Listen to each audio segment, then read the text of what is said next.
নতুন একটি ভিডিওতে সবাইকে স্বাগত। অনেক দিন হয়ে গেল কোথাও যাওয়া হয়নি, আবার মাঝে মধ্যে যাওয়া হলেও সব ভিডিও আবার আপলোডও করা হয় না। তো যাই হোক, তো একদিন ঠিক হলো সবাই মিলে, ওয়েদার যেহেতু ঠিক আছে তাই বেরিয়ে পড়লাম গাড়িতে করে। সকালবেলাতে ঘরে সেদ্ধ ভাত খেয়ে সবাই মিলে বেরিয়ে পড়লাম। এত সুন্দর ওয়েদার, না আছে রোদ না আছে গরম, এই করতে করতে আমরা আস্তে আস্তে এগিয়ে যাচ্ছি শিলিগুড়ির দিকে। তারপর আমরা গরুমারা ফরেস্ট পেরোলাম।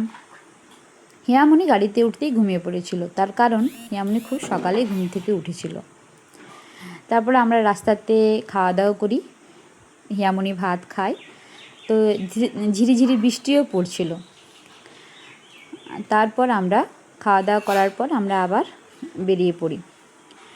তো আমরা অ্যাকচুয়ালি যাচ্ছিলাম একটা অফবিট ডেস্টিনেশন, সেটা হচ্ছে তিস্তা নদীর উপরে পানবু বলে একটা জায়গা, যেটা তিস্তা ব্যারেজের উপর দিয়ে রাস্তাটা যায়, যেখানে জলবিদ্যুৎ কেন্দ্র রয়েছে। সেটার উপর দিক দিয়ে পাহাড়ে অনেকটা রাস্তা পেরোনোর পর সেই জায়গায় পৌঁছানো যায়। যেহেতু ওয়েদার রোদ নেই, তো মেঘে ঢাকা হয়ে যাচ্ছে পাহাড়গুলো মাঝে মধ্যে, আবার কিছুক্ষণ পরেই রোদ উঁকি মারছে। এই করতে করতেই আমরা এগিয়ে চলছিলাম। পাহাড়ি রাস্তা, কিন্তু অনেকটা খাড়া রাস্তা, আর রাস্তা প্রচণ্ড খারাপ। সেখানে গিয়ে দেখি একটা শিবের মন্দির আছে।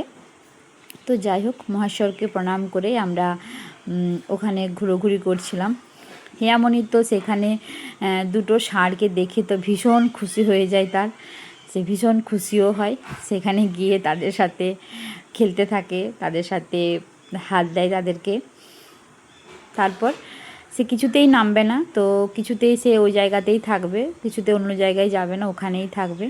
তারপর অনেক বুঝিয়ে তাকে নামানো হয়। তারপর সে আমাদেরকে সব পাহাড়ি রাস্তা, কিন্তু সে পড়ে যাবে, তাও সে ছুটতে ছুটতে এগিয়ে যাচ্ছে। এনার্জি বাবুর কম নেই, ঘুরতে গেলে আর কিচ্ছু চায় না। ওই যে দূরে দেখা যাচ্ছে তিস্তা নদী, কোরাল ব্রিজটাও আমরা এখান থেকে দেখতে পাচ্ছিলাম। কিন্তু অনেকটা পাহাড়ের একদম চূড়াতেই জায়গাটা, দারুণ একটা জায়গা, যেখানে মেঘের আনাগোনা রয়েছে। মাত্র হাতে গোনা কয়েকটা দোকান, কয়েকটা বাড়ি, একটা অফবিট ডেস্টিনেশন। খুব সুন্দর একটা জায়গা। পাহাড়গুলোকে পাহাড়ের ধারে ধারে রয়েছে, ঘেরা রয়েছে, খুব সুন্দর। না গেলে হয়তো বোঝা যাবে না। তিস্তা নদী দেখতে পাচ্ছি আমরা। হয়তো আরেকটু ওয়েদারটা যদি পরিষ্কার থাকতো আরও ভালো করে আমরা দেখতে পারতাম নিচটা, বা দূরের বাড়ি, দূরের রাস্তা, দূর দূরান্ত দেখা যেত। যেহেতু এটা পাহাড়ের অনেকটা উঁচুতে। জায়গাটার নাম হচ্ছে পানবু।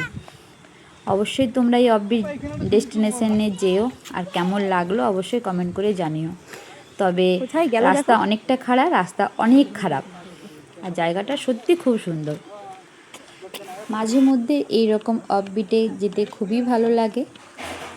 আর এটা একদিনের জন্য অবশ্যই যেতে পারো, তার কারণ হচ্ছে এখানে গিয়ে স্টে করার কোনো দরকার নেই। জাস্ট সকালে গিয়ে সারাদিন ঘোরাঘুরি করে খাওয়া দাওয়া করে আবার সন্ধ্যে নাগাদ বাড়ি ফিরে আসো।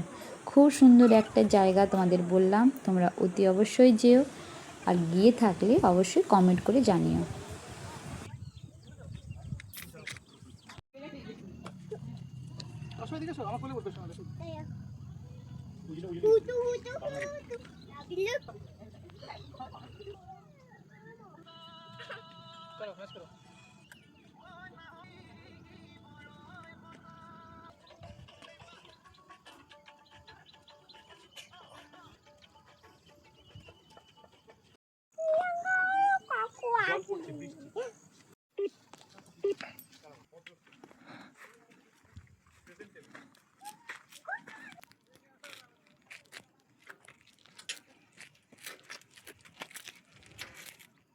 স্টার্ট।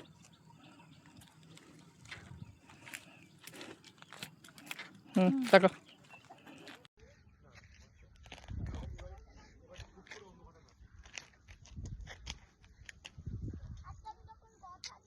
মাথাটাকে নিয়ে